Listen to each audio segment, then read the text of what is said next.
ही आमची मागणी आहे। मिटकरींच्या गाडीची तोडफोड करणाऱ्या जय मालोकर यांचा मृत्यू झालेला आहे। हृदयविकाराच्या झटक्याने त्यांचा मृत्यू झालाय। मात्र त्यांच्या नातेवाईकांनी असा आरोप केलेला आहे की धक्काबुक्की ज्याने केली त्याच्यावर कारवाई झाली पाहिजे।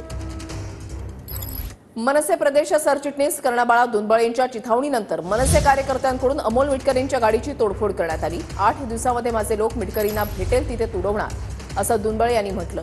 मिटकरींना तुडवलं नाही तर कार्यकर्त्यांना पदमुक्त करणार असं चिथावणीखोर वक्तव्य दुंबळे यांनी केलेलं होतं। दुंबळेंनी कार्यकर्त्यांना चिथावणीखोर आवाहन केलेलं होतं आणि त्याच्यानंतर मिटकरींची गाडी फोडण्यात आली। पुढच्या 8 दिवसात 2 माझे शिल्लेदार आणि माझी महाराष्ट्र नवनिर्माण सेना त्याला भेटेल तिथं तुडवल्याशिवाय राहणार नाही, तुडवणारच। आणि जर यांनी तुडवलं नाही, आत्ता सांगतो, यांचे सगळ्यांचे पदमुक्त करायची जबाबदारी माझी। साहेबांवरती जो कोणी येणार आडवा त्याला सोडणार नाही। ठीक आहे, टीका करा, टीकेला एक लाईन असते, एक मर्यादा असते। मर्यादेच्या बाहेर जाऊन जर कोण बोलत असेल त्याला सोडणार नाही। आम्ही मिटकरीला त्याची अवकात दाखवणार,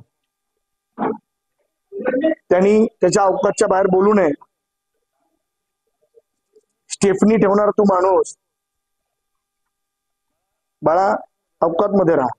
आणि मी माझ्या जिल्हाध्यक्षांना महिलांना पण आदेश दिला, तुला बांगड्या भरायच्या हातात, तुला धरून ठोकायला लावलंय, तुला काय FIR वगैरे काय करायचं ते कर। बस एवढंच बोलतो आणि गाठ करणं बरोबर आहे।